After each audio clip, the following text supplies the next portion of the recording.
Librarian fell in love with the book thief. The library has always been my safe place, a quiet escape where I can get lost in stories and forget about everything else. The scent of old pages, the soft rustle of paper, it's perfect. Or at least, it was perfect. Until he showed up. I don't know his name, but I do know he's tall, lean, and has this annoyingly perfect brown hair that always falls just right. And he's always here, always one step ahead of me. Every time I come looking for a book, I find the spot empty, and I just know it's him. I've caught glimpses of him reading my books, his hazel eyes scanning the pages like he owns them. It's infuriating. Yesterday, I got here early, thinking I'd finally beat him to the new mystery novel I'd been dying to read, but no. He was already sitting in my favorite corner, flipping through my book with a smug little smile. The worst part? He looks good doing it. He's got that effortless charm, the kind that makes you want to be his friend. If he wasn't so annoying, I probably would want to be his friend. But no, he's the enemy. I head straight to the front desk where my aunt, the librarian, gives me a knowing look. She's seen me sulk about this too many times now. "Let me guess," she says, not even looking up from her computer. "That boy beat you to it again." "Ugh, don't talk about him," I groaned, leaning against the desk. I don't get how he does it. It's like he has some weird sixth sense that tells him what I want and takes it first on purpose. She just smiles like she finds it funny, which is not helpful. "Maybe he just has good taste," she teases. "Yeah, and ruining my life," I mutter, before stalking off towards the shelves. That's when I started calling him the book thief, in my head, of course. But the name fits. I don't know how he does it, but he always manages to steal the books I want right out from under me, and I hate that. I'm starting to pay more attention to him than the books themselves.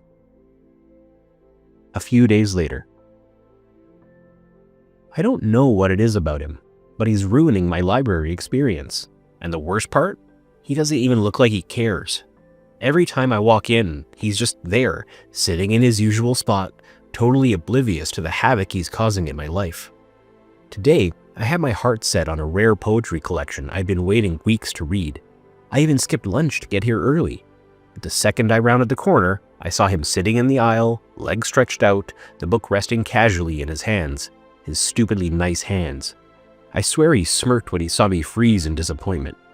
I gritted my teeth and turned away before I said something I'd regret. It's not fair. The library is my space, where I come to escape, not where I come to compete with some ridiculously attractive guy who apparently has the same taste in books as I do. It's almost impressive. Almost. If he wasn't so irritating, I might actually like him. He's got this easygoing vibe, always so confident and relaxed. The way he reads, totally lost in the words, makes me wonder what kind of things he likes. Maybe we'd even have things in common if he wasn't constantly stealing my books. But no, I can't let myself think that. He's the book thief, and I can't lose focus. I sigh, walking past him to find something else to read. I feel his gaze on me for a second, and my face heats up, which only makes me more annoyed. I shouldn't be thinking about his eyes or the way his hair falls into them. I should be thinking about how to outsmart him. Tomorrow, I'll get here even earlier. I'll win. I have to. 3 days later. I swear I got here first. I swear I did.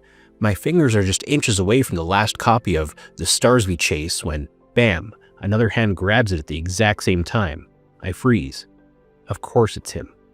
The annoyingly perfect-haired guy who has been ruining my library experience for weeks now. He stares at me, his hazel eyes glinting with amusement, and that smug little smile creeps onto his face. "Well, this is awkward," he says, his grip on the book tightening. I narrow my eyes. "You always do this." "Do what?" He feigns innocence, like he wasn't stealing my books out from under me since the day he showed up. "Maybe you have good taste." I tug at the book. "Let go." "You let go." We're locked in this ridiculous tug of war when my aunt clears her throat. "Seriously, boys?" She crosses her arms, looking unimpressed. "It's just a book." I shoot the guy a glare. "Tell him that." "He seems pretty attached," he replies smoothly. My aunt sighs like she's dealing with toddlers.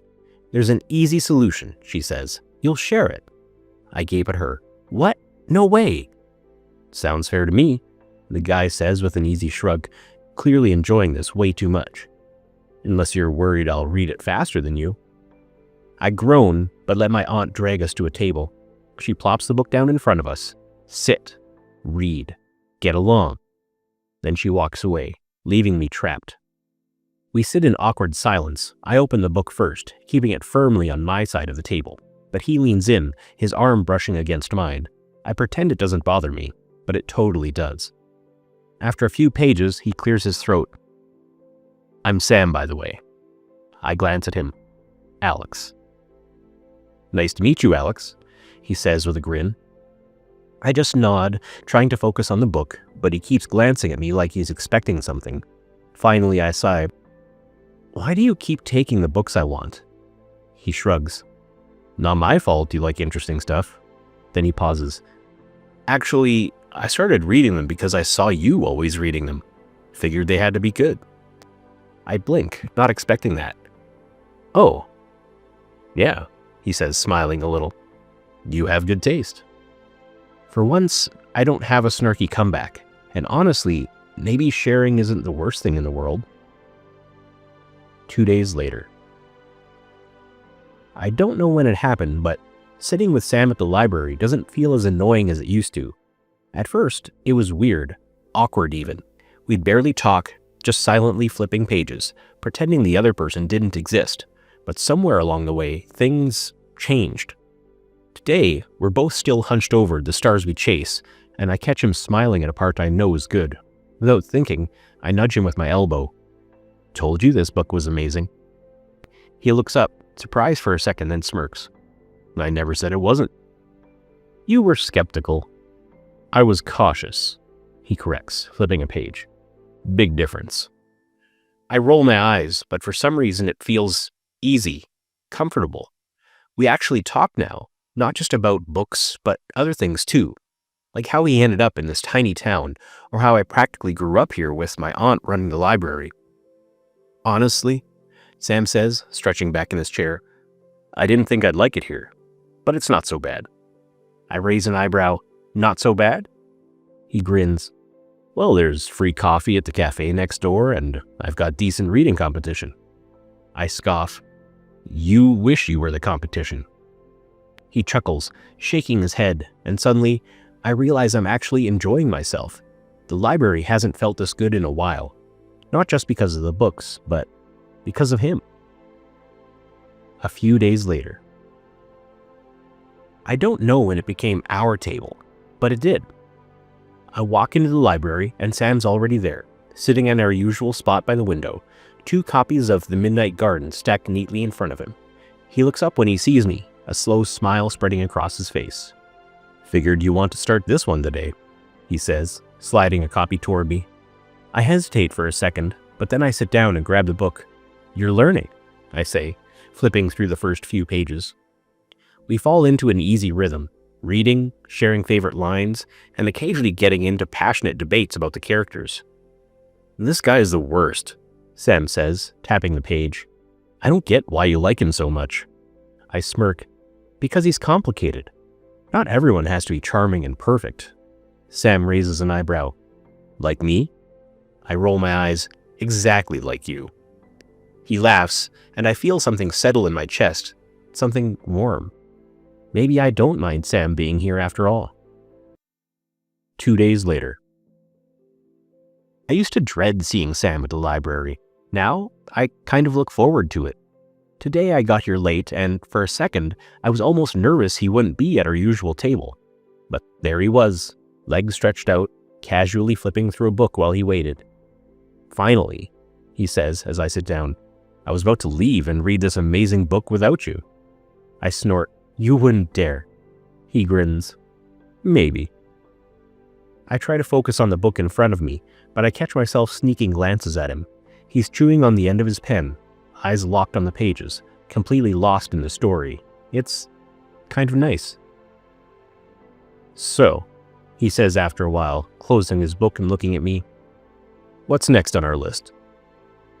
Our list? I pretend that doesn't make my stomach flip. I clear my throat. I was thinking something classic. Maybe some Fitzgerald? He groans dramatically. More sad rich people? I laugh. Yes, deal with it. He shakes his head but smiles, and I realize I'm already looking forward to tomorrow. 3 days later.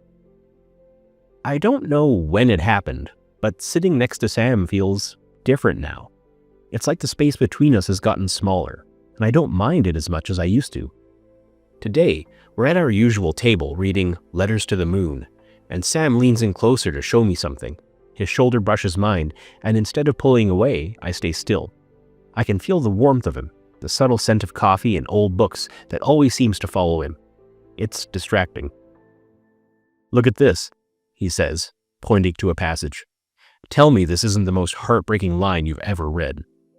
I glance down, but honestly, I'm not even reading. My brain is too busy focusing on how close he is, the way his hazel eyes light up when he's excited about something. Yeah, I say, clearing my throat. It's good. He gives me a weird look. You didn't even read it, did you? Busted. I laugh awkwardly and push my glasses up. Nope. Sam just shakes his head, grinning. Unbelievable. You're usually the one lecturing me about paying attention. Guess you're rubbing off on me, I say, trying to sound casual, but my heart is doing this weird fluttery thing, and I don't like it. Or maybe I do. We fall back into reading, but I can't concentrate. I'm too busy realizing something. Being around Sam doesn't annoy me anymore. In fact, I kind of like it. A lot. And that's a problem. A few days later. It's raining today, and the library feels cozier than usual. Sam's sitting across from me, tapping his pen against the table while we argue over which book deserves a 5-star rating. You're seriously telling me this book didn't make you cry? I say, crossing my arms. Sam smirks. Nope, I have a heart of stone, Alex. I roll my eyes. Liar, I saw you tear up at that one part. He laughs, leaning back in his chair, and something about the sound makes my stomach flip. It's not the first time lately. It happens a lot now. When he smiles at me, when he brushes his hand against mine, reaching for a book, when he says my name in that easy, familiar way. I'm in trouble. Because somewhere between all the book battles and sarcastic banter, I fell for him, and I don't think I can ignore it anymore. I look at him, really look at him, and realize I'm completely screwed. A week later. It's a normal afternoon at the library, or at least I think it is. Sam and I are sitting at our usual table, the one by the big window where the light hits just right. I'm halfway through a chapter of The Silent Echo when Sam clears his throat. Hey, Alex, he says, sounding weirdly hesitant. I glance up, expecting some dumb joke or another debate about the book. Yeah? He's not smiling, though. Instead, he's fidgeting with the corner of the page, not looking at me. I need to tell you something. Something about his tone makes my stomach twist. I put my book down slowly. Okay, what's up? He finally looks at me, and there's this mix of excitement and something else. Something I can't quite place. I got accepted into this internship, he says, his voice careful. It's kind of a big deal. In New York. For a second, I just stare at him, the words not fully sinking in. New York? I repeat dumbly. He nods, forcing a smile. Yeah, it's this huge opportunity, and I'd leave in a few weeks. I blink. A few weeks. That's soon. Oh, I say, trying to sound normal, but it comes out flat. That's great, Sam. Congratulations. And I mean it, I do, but it feels like someone has just yanked the floor out from under me. Sam watches me closely, and I can tell he knows. He knows I'm not actually fine. Yeah, he says softly, running a hand through his hair. It's exciting, but he trails off like he's not sure what to say next. I swallow, forcing a smile that feels completely wrong on my face. You're gonna do great. I mean, it's New York. That's huge. He nods, but there's this weird tension between us now. I can feel it pressing in from all sides. The thought of him not being here, our table being empty, makes my chest ache in a way I don't want to think about. I pick up my book again, pretending to read, but I can't focus. All I can think about is how, just when I started to realize how much I like Sam, he's leaving. 3 days later. Ever since Sam told me he was leaving, I haven't been able to think straight. I sit at our usual table, staring at the same page of my book for what feels like forever, but the words blur together. Across from me, Sam is completely focused, scribbling something in his notebook, looking annoyingly perfect as always. I should tell him. I need to tell him. But every time I think about it, my stomach twists and I chicken out. What if it makes things weird? What if he doesn't feel the same way?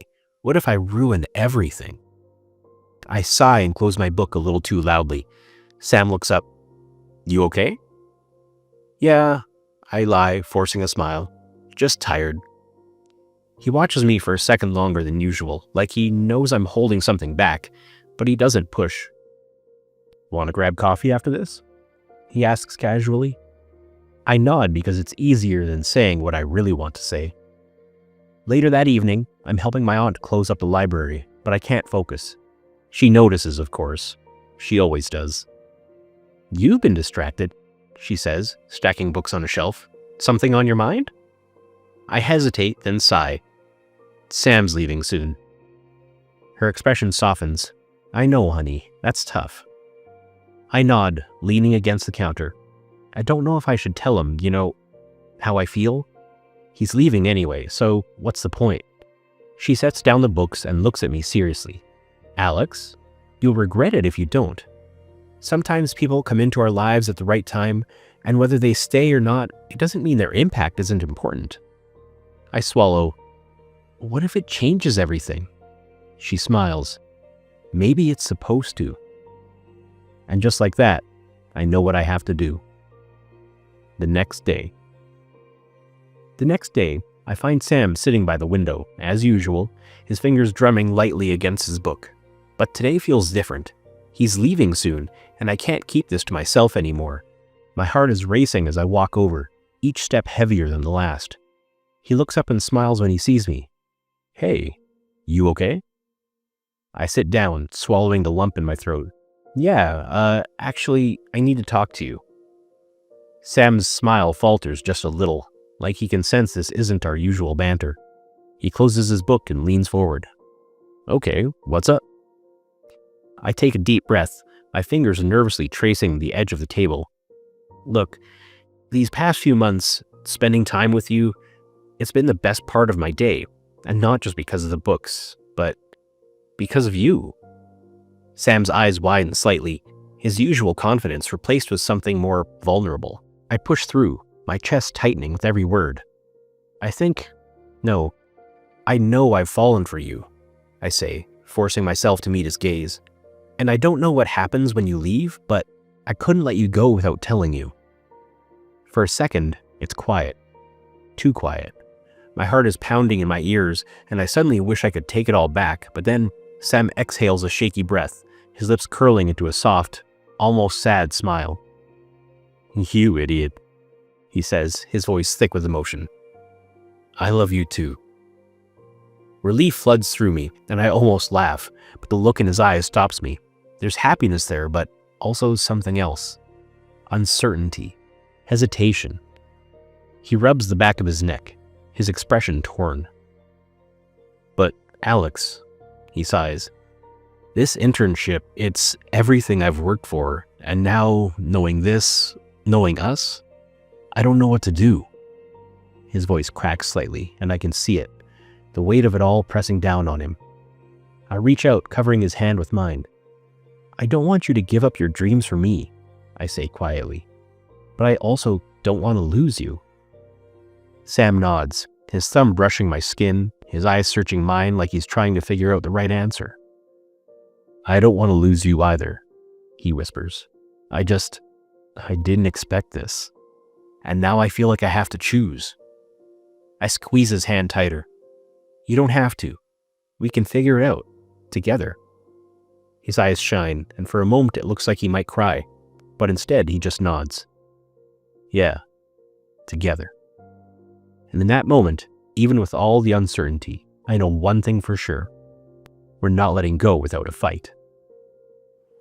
A week later. We're sitting outside the library today, under the old oak tree that's seen way too many seasons come and go.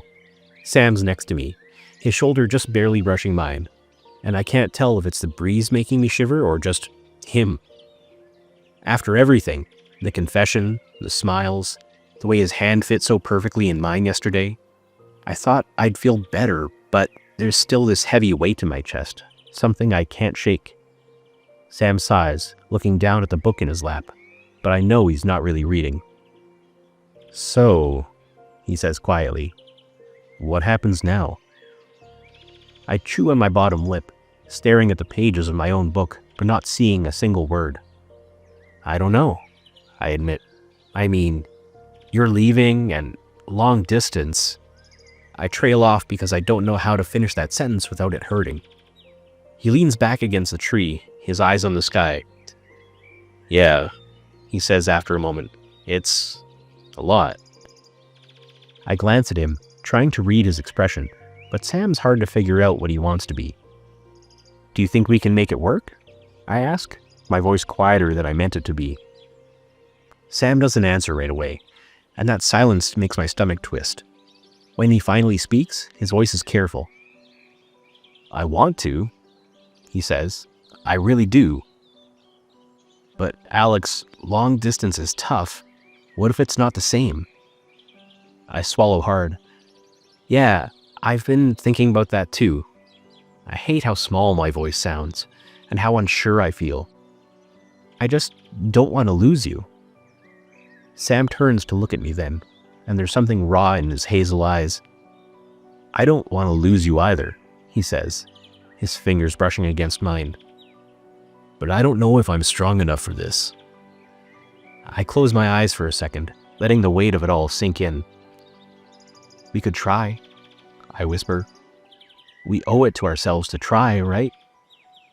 Sam hesitates, then nods slowly. And even though it's not a promise, it's enough. For now. A few days later. We're sitting on the library steps, the sun dipping low behind the buildings, casting long shadows across the street. Sam's leaning back on his elbows, looking up at the sky like he's trying to memorize it. I'm next to him, hugging my knees to my chest, feeling like time is slipping through my fingers. I've been thinking, Sam says after a while, his voice soft but steady. Maybe we shouldn't overthink it. Maybe we just do it, see what happens. I blink at him. Do what? He turns his head, giving me a small smile. This, us, long distance. My heart does a weird little jump and I sit up straighter. You really mean that? Sam nods, running a hand through his hair. Yeah, I mean, I know it won't be easy, but I don't want to leave without at least trying. I exhale, relief flooding through me in a way I didn't realize I needed. Me either, I admit. I mean, yeah, it's scary, but I'd rather have something than nothing at all. Sam watches me for a moment, his expression serious but soft, like he's seeing something he hasn't quite figured out yet. You know, he says, voice quieter now. I didn't expect this, us, but I don't think I've ever wanted something more. I feel my chest tighten in the best way, and before I can second guess it, I reach out and take his hand. His fingers curl around mine, and it's the most natural thing in the world. You're really bad at hiding how much you like me, I tease, hoping my voice doesn't shake too much. Sam laughs, a little breathless. Yeah, well, you're not exactly subtle either, Alex. Before I can respond, he's leaning closer, and suddenly, I can't think of anything else. I close the distance, our lips meeting in a kiss that's soft, hesitant at first. But then Sam's hand moves to my cheek, and I melt into it. It's everything I didn't know I needed. Warm and a little messy, but so right. When we finally pull apart, I can't help but smile like an idiot. That was a long time coming. Sam finishes, resting his forehead against mine. I nod, feeling a little dizzy. Yeah. Sam squeezes my hand gently. So, we're doing this, right? We'll figure it out? I look at him, at the hope in his eyes, and I nod. Yeah, we will. And in that moment, I believe it completely. 3 days later. We spent the entire day at the library, our last full day together. It feels different, like everything matters more now. Sam insists we start with coffee at the little cafe down the street before heading inside. I can't believe you're making me drink this, I groan, holding the overly sweet caramel latte he picked for me. You need to expand your horizons a little, Alex, he teases, nudging me with his elbow. Live a little. I roll my eyes but sip it anyway, and Sam grins like he's won something. Inside, we settle into our usual spot by the window. I bring out a list of all the books I still want him to read, and he just laughs, leaning back in his chair. You're really committing to this, huh? Of course, I say. If I'm stuck here without you, you better at least keep up with my recommendations. Sam just watches me for a second, something softer in his gaze. I'm really gonna miss this, he says quietly. I feel my throat tighten. Me too, I admit, tracing patterns on the table.